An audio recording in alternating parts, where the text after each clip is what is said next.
এই মুহূর্তে সবচেয়ে বড় খবর, বাঁকুড়ার কোতুলপুর ব্লকের রামডিয়া ব্রিজের কাছে একটি ৬ চাকা গাড়ির তলায় একটি পেট্রোল বাইক, আহত ২ এবং ওই ঘটনায় আরও এক মহিলা আহত। রক্তপাত হচ্ছিল তাদের। জানতে পারা গিয়েছে গাড়ি চালক সাইড দেওয়া সত্ত্বেও বাইক সাইড করতে পারেনি তারা, আর সেই কারণেই এই কাণ্ড।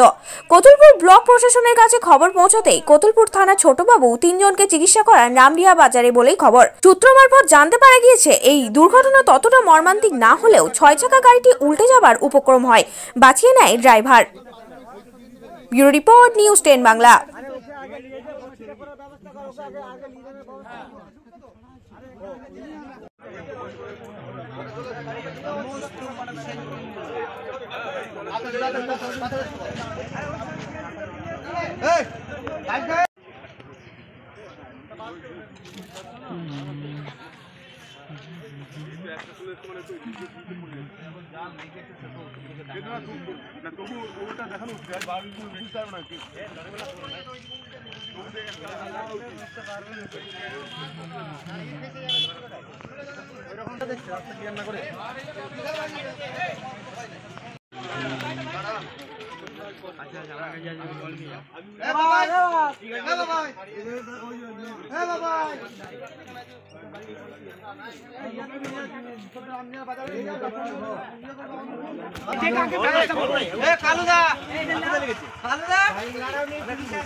বন্ধু আমার সঙ্গে আছো, আমার সঙ্গে আছো।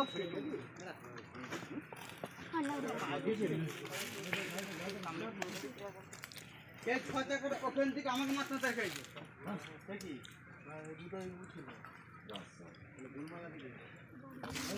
ড্রাইভারটা ও নিজে নেমাজে হেলপারটা গাড়ি ধরে যাবার ডাক্তার কাছে চলে যা, ডাক্তার